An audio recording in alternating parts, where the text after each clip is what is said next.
Assalamualaikum warahmatullahi wabarakatuh. Hai teman-teman, kembali lagi bersama saya Mahir di acara Talk Show with Mahir.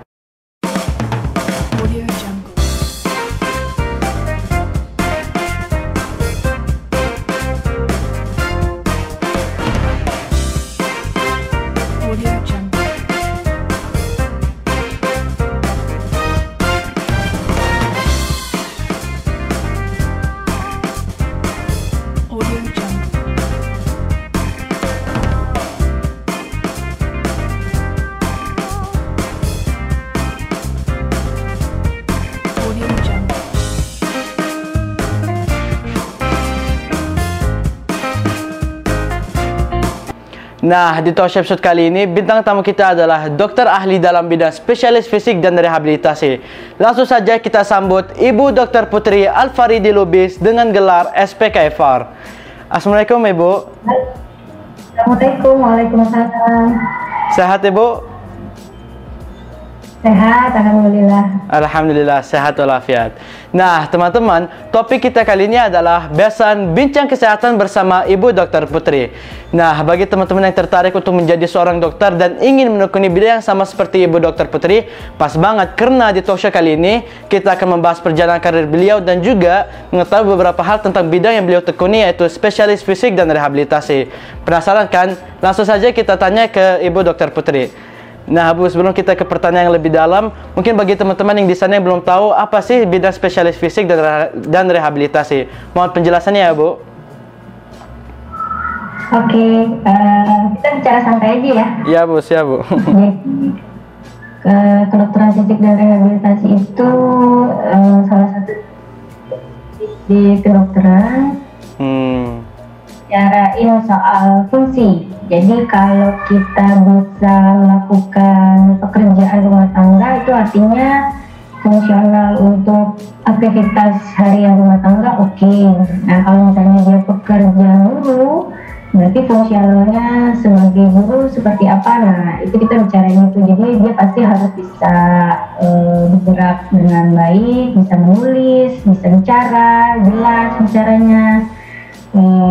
Kalau bisa jalan lebih bagus, tapi kalau enggak juga kita kenal namanya kursi roda kan. Yeah. Terus kognitifnya juga harus bagus. Nah, di kedokteran fisik dan rehabilitasi itu kita bantu orang-orang yang punya gangguan untuk bisa mencapai fungsinya yang terbaik sesuai modal yang dia punya pada saat itu.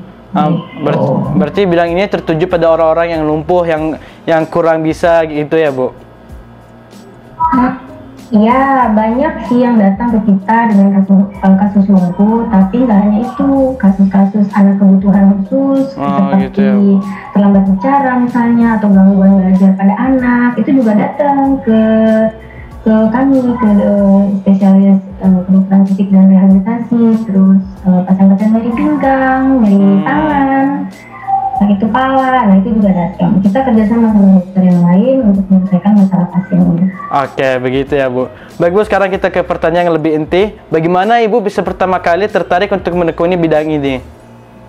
Ya, jadi kalau mau jadi seorang dokter spesialis kedokteran fisik dan rehabilitasi itu dia harus lulus dulu jadi dokter umum. Gitu. Untuk memutuskan waktu itu jadi masuk ke fakultas kedokteran umum itu ya sebenarnya agak belok-belok dulu. Jadi sebelumnya itu sempat kuliah di kedokteran kuliah di fakultas IT. Fakultas IT. Itu. Jadi memang minatnya bukan di situ awalnya karena semua gitu. kayaknya cita-citanya menjadi dokter. Nah, waktu itu pengen sesuatu yang lain. Pengennya waktu itu jadi detektif. Nah, tapi kan benar-benar nggak nyampe tuh. Jadi ya IT kayaknya oke juga. Tapi setelah dijalanin 1 semester ternyata nggak dari orang tua juga enggak, terus kitanya juga jalannya jadi setengah-setengah. Akhirnya balik lagi deh dengerin apa kata orang tua. Waktu itu orang tua bilang cobalah masuk fakultas kedokteran. Akhirnya di semester 2 saya coba les intensif lagi untuk ngikutin ujian masuk ke fakultas kedokteran. Alhamdulillah diterima lulus, terus ya dijalanin kuliah 6 tahun. sampai lulus, terus magang setahun, itu kuliah lagi deh ke kedokteran fisik dan rehabilitasi. Jadi tahunnya sekali ini tuh waktu udah lulus malah. Waktu itu saya sekolah di USU di Medan, itu belum ada nih spesialis ini, pendidikannya belum ada. Dokternya juga cuma ada 2 waktu itu di satu kota Medan. Jadi tahunnya itu setelah lulus cari-cari tahu, ternyata yang ini yang minatnya. Gitu. Gitu. Setelah Ibu lulus 6 tahun masuk ke fakultas kedokteran, kan Ibu bisa menentukan bidang apa yang ingin Ibu ambil. Kenapa Ibu pertama kali memutuskan untuk mengambil bidang spesialis fisik? Gitu, Bu. Balik lagi, saya nggak suka yang udah terlalu banyak orang minatin. Gitu. Nah, di Medan itu cuma 2 spesialis kedokteran fisik dan rehabilitasi. Waktu kami sekolah juga kami nggak kenal itu sejenis apa tuh spesialis itu. Jadi waktu udah lulus sambil jalan magang di klinik, cari tahu tentang ini, bidang ini. Kebetulan ada yang ngasih tahu waktu itu, almarhum adik papa itu kebetulan waktu itu menjabat jadi direktur di rumah sakit umum di kota Medan. Nah, dia kasih tahu ada spesialis ini gitu, dan itu diperlukan ke depannya gitu. Ya kakak cari tahu, minat, terus ternyata intip-intip ke ininya, ke program studinya ternyata nggak ada jaga malam. Nah, enak banget kan jadi spesialis tapi nggak pakai jaga malam. Kayaknya ini aja gitu. Berarti pertama kali Ibu tertarik untuk menekuni bidang ini karena Ibu melihat sedikit sekali minat orang untuk menekuni bidang ini, sedangkan Ibu maunya bidang yang jarang orang pilih, begitu ya, Bu? Kayaknya belum banyak orang yang tentang gitu. Spesialisasi ini gitu. Tapi setelah kemarin nih, tahun-tahun belakangan udah banyak yang peminatnya banyak, jadi masuknya juga jadi lebih susah sekarang untuk sekolahnya. Gitu. Baik, Bu, soal berikutnya, bagaimana perjalanan karir Ibu hingga dapat menjadi seorang ahli kedokteran di bidang spesialis fisik dan rehabilitasi? Ya, kuliah 4 tahun ya kurang lebih, terus lulus, tentukan mau kemana, terus diskusi sama suami, akhirnya kami ke Pekanbaru. Dijalanin aja hari-harinya sesuai profesinya, terus sedikit untuk research ya dijalanin, walaupun belum banyak sih, tapi ini lagi jalan nih yang kedua, mudah-mudahan insya Allah lancar. Terus kayaknya di dunia saya bisa bantu orang deh. Gitu. Oke, cukup pertanyaan mengenai perjalanan karir Ibu dan juga ketertarikan Ibu terhadap bidang ini. Sekarang kita ke pertanyaan lebih dalam mengenai bidang yang Ibu tekuni, yaitu ketika seseorang mengalami stroke dan akhirnya tidak bisa berjalan atau bisa dibilang lumpuh, apakah orang tersebut bisa kembali pulih dan apa treatment untuk penyembuhannya, Bu? Ya, bisa kembali jalan atau enggak tergantung banyak hal. Pertama,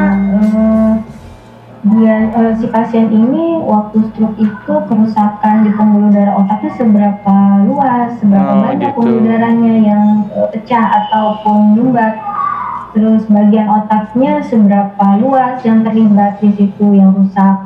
Lalu setelah itu kita latihan. Nah, pada saat fase dia melakukan latihan terapi fisik ataupun modalitas ataupun psikolog, kita lihat dia nih pasiennya kooperatif atau enggak. Kalau dia nggak kooperatif susah, kita masuk edukasinya, latihannya semuanya susah. Gitu. Tapi kalau misalnya dia kooperatif itu akan lebih mudah. Lalu dukungan keluarga ini paling penting juga nih, itu sangat besar manfaatnya. Jadi banyak kesempatan yang bisa dilakukan atau diberikan ke pasien. Kalau dukungannya oke, pasien bisa dapet gitu. Terus obat-obatan, jadi kita kerjasama sama dokter penyakit, dokter sarafnya, dokter penyakit dalamnya, kita kerja bareng. Jadi mereka dari segi obat-obatannya misalnya, edukasi terapi mengenai penyakitnya. Nah, saya masuknya di terapi untuk fungsionalnya, untuk fisiknya, untuk psikologisnya, untuk apalagi ya, kemampuannya lah. Gitu. Oke. Berarti sembuh atau tidaknya pasien tersebut tergantung pasiennya juga ya Bu, karena apabila pasiennya kooperatif ingin melakukan segala macam kegiatannya, baru bisa dinyatakan sembuh atau tidaknya gitu ya Bu. Iya, tapi faktor nasib penting juga ya. Kita mau gimana juga kalau misalnya faktor nasib penting juga. Oke. Kemudian jadi berdoa, tetap harus panjatkan doa ke iya, benar itu Bu. Allah untuk bisa dimudahkan programnya. Iya. Kemudian soal berikutnya Bu, jika manusia sudah tua biasanya akan mengalami osteoporosis. Lalu bagaimana caranya Ibu untuk tetap menjaga kesehatan tulang dengan baik dan benar, apalagi kami ini adalah para remaja? Osteoporosis biasa terjadi pada usia lanjut, tapi mulai dari umur berapa itu nggak ada yang, saya belum pernah baca mulai dari umur berapa, karena variasinya banyak. Jadi tergantung, kalau orangnya jarang kena matahari, terus nggak olahraga di bawah sinar matahari, atau tidak melakukan kegiatan fisik yang banyak, itu osteoporosis akan berjalan lebih cepat, akan muncul lebih cepat dan berjalan juga lebih cepat. Nah, kekhawatirannya terhadap osteoporosis ini, apalagi pada usia muda, kita khawatir nanti terjadi fraktur atau tulang patah. Karena fraktur ya kalau usia muda itu usia muda itu kan masih produktif, masih banyak aktivitasnya, masih dituntut untuk bisa melakukan segala hal. Padahal tulangnya nggak kuat alias kropos gitu, karena osteoporotiknya khawatir sedikit cedera bisa menyebabkan patah tulang. Nah, repot kan? Oke. Oh, berarti seperti yang Ibu sampaikan tadi, sinar matahari sangat penting ya Bu untuk menjaga kesehatan kita, apalagi kami warga Arab Saudi yang di sini jarang keluar Bu karena cuaca panas begitu. Menurut Ibu bagaimana tentang kondisi kami yang di sini Bu? Ya harus keluar rumah, cari matahari yang UVA-nya cocok untuk kepadatan tulang, tapi yang aman juga supaya tidak mendapatkan efek buruk dari sinar matahari. Itu biasanya di UVI 3-4. Kita adik-adik bisa ini kok install program di HP itu banyak, jadi dia bisa kasih tahu kita sinar matahari jam berapa yang aman menurut daerah tertentu. Jadi yang kayak pas UVI-nya 3-4. Nah, pada saat itu aktivitas fisik lah di bawah matahari. Tapi makanan juga penting ya, makanan yang bisa merangsang pertumbuhan sel-sel tulang. Tadi Ibu menyampaikan bahwasanya kita bisa mengikuti rekomendasi dari aplikasi-aplikasi tertentu untuk keluar dari rumah sesuai dengan jam yang direkomendasikan oleh aplikasi tersebut. Kira-kira Ibu bisa tips nggak? Ada tips nggak aplikasi-aplikasi apa aja yang bisa merekomendasikan hal tersebut? Sebut merek nih jadinya. Ya, tidak apa-apa Bu. Gak apa-apa ya, ini saya sebutin yang saya punya ya. Yang lain mungkin banyak, tapi kalau saya pakai yang Dminder. Dminder ya Bu? Kayak gini. Nah ini kan, jadi kelihatan ya di sini. Ini ada UVI 1 aman, tapi nggak cukup nih kalau misalnya kita mau ngejar ininya untuk latihan untuk tulang. Nah ini dia nih ngebaca daerah Pekanbaru, dia ngebaca karena kan jatuhnya sinar matahari ke daerah-daerah kan berbeda ya. Iya benar Bu. Nah jadi nanti dia bisa detek di daerah mana UVI-nya 3 atau 4 itu bagus. Juga untuk sistem imun nih sekarang di zaman era COVID gitu. Nah kalau saya punya ini, aplikasi depannya kayak, depannya kayak gini, yang sinar matahari ini. Namanya Dminder ya Bu namanya? Yang saya pakai iya, tapi banyak sih yang lain-lain, nanti bisa dicari. Oke, siap Bu. Kemudian soal berikutnya Bu, tips makanan dan minuman apa saja yang bisa dikonsumsi oleh orang-orang yang tinggal di tempat tandus untuk dapat menjaga kesehatan tulang dan fisik kami Bu? Berdayakan aja produk lokal, daging, unta. Terus ya yang ada susu misalnya, terus susu, kacang-kacangan, sayuran, semuanya bagus lah pokoknya Yang toyib, Oh, yang toyib. yang Oke. halal pasti bagus untuk tubuh, bisa dikonsumsi semuanya. Oke, Bu. Kemudian soal berikutnya, apa yang dapat terjadi saat seorang remaja tulangnya sudah rapuh, sudah mengalami osteoporosis? Nah, itu tadi mengakibatkan fraktur, patah Iya, tulang pada saat fraktur, ya. osteoporose. Heeh. Kemudian apa dampaknya terhadap seorang remaja tersebut? Apakah dia jadi lebih terbebani atau apapun itu dari aspek sosial ataupun dari aspek lainnya? Menurut Ibu bagaimana, Bu? Yang paling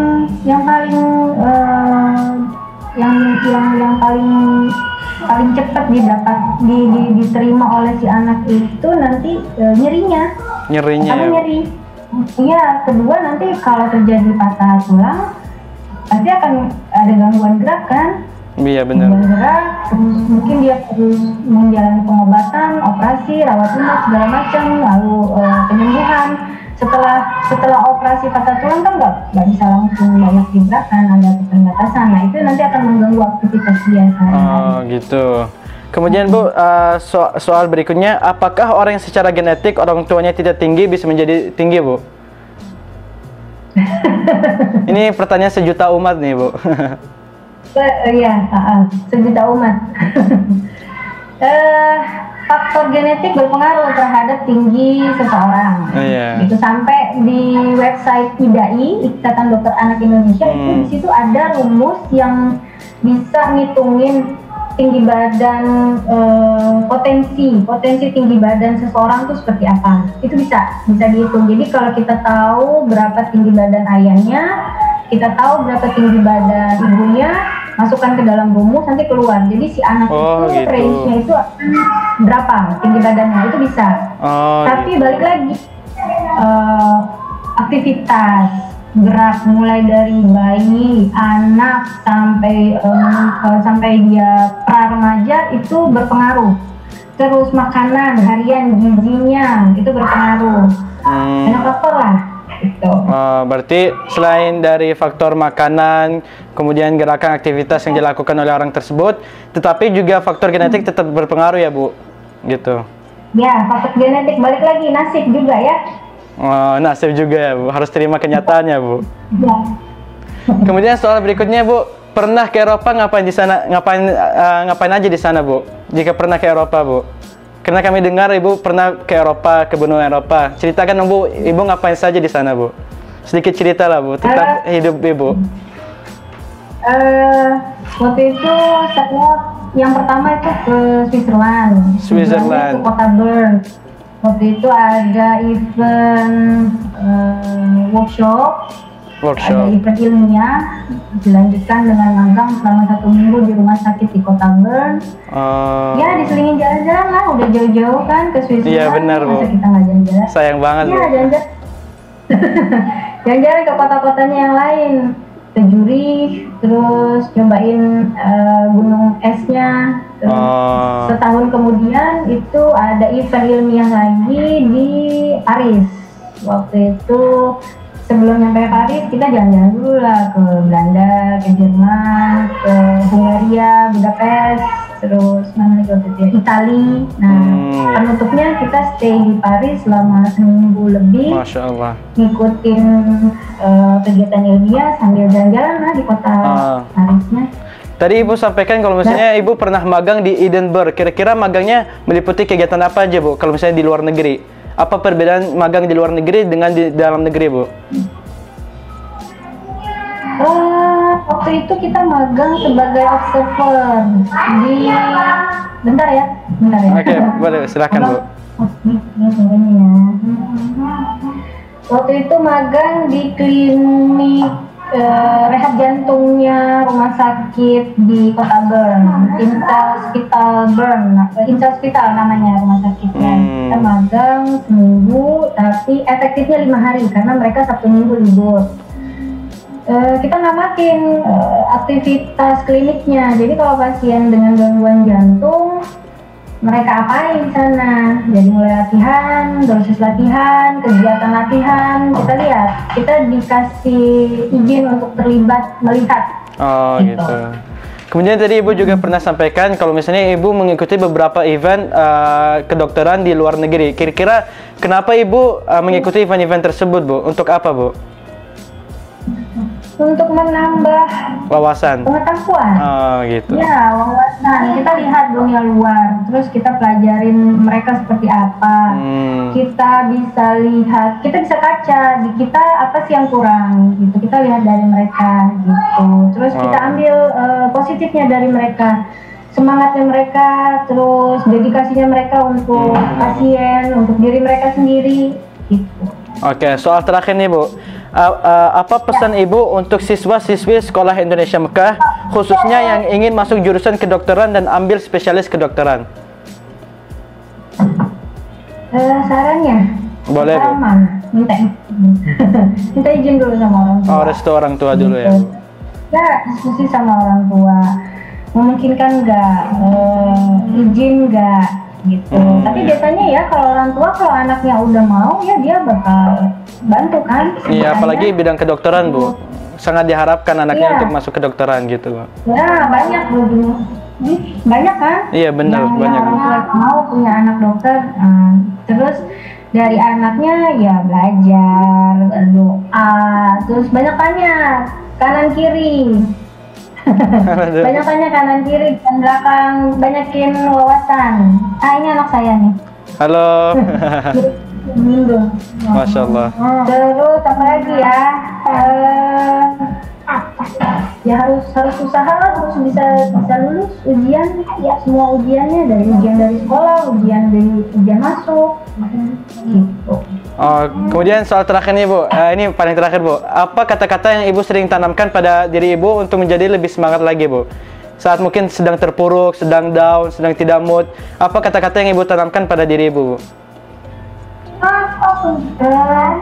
Saya harus bersyukur. Oh, bersyukur. Karena banyak yang nggak seberuntung saya. Iya, banyak benar. yang nggak apa namanya ya? Ya banyak yang nggak seberuntung saya gitu. Saya punya kesempatan yang bagus dari keluarga. Saya punya dukungan support system yang bagus. Saya punya, alhamdulillah, dikasih Allah jalan yang bagus gitu. Jadi saya harus bersyukur.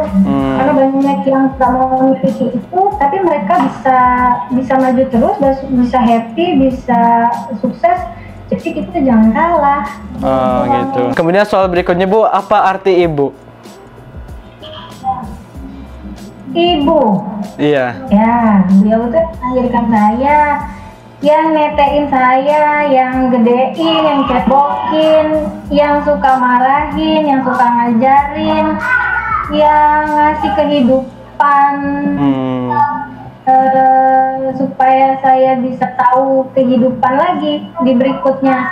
Beliau itu orang yang tangguh. Ibu saya orang yang tangguh. Dia bisa semuanya, multi talented. Jadi pengen nangis kalau ngomongin itu. Pokoknya kalau sama ibu, ya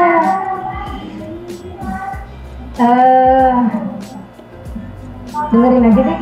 Dengerin aja. Yang penting susah dengerinnya, tapi udah jadi ibu, jadi dengerin. Dengerin beliau aja. Apapun pesan dari ibu kita harus dengerin ya, Bu, dan mengaplikasikannya juga ya, Bu. Iya, ibu itu jadi contoh. Jadi contoh buat kita. Oke.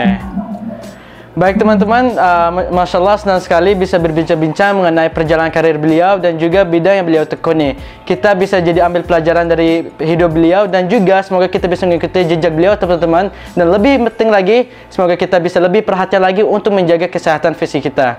Baik teman-teman, sampai di sini dulu talkshow kita bersama Ibu Dr. Putri. Semoga apa yang beliau sampaikan dapat membuat kita lebih semangat lagi, lebih terinspirasi, juga termotivasi untuk mempelajari ilmu-ilmu kedokteran. Terima kasih ya banyak, Bu, atas waktunya. Terima kasih, sama-sama. Ya, sama-sama, Bu. Baik teman-teman, sampai jumpa lagi dengan saya di acara Talk Show with Mahir dengan bintang tamu yang tentunya inspiratif di episode selanjutnya. Pokoknya stay tune terus di SIM TV Official, tepatnya kita berkarya. Terima kasih dan sampai jumpa. Wassalamualaikum warahmatullahi wabarakatuh.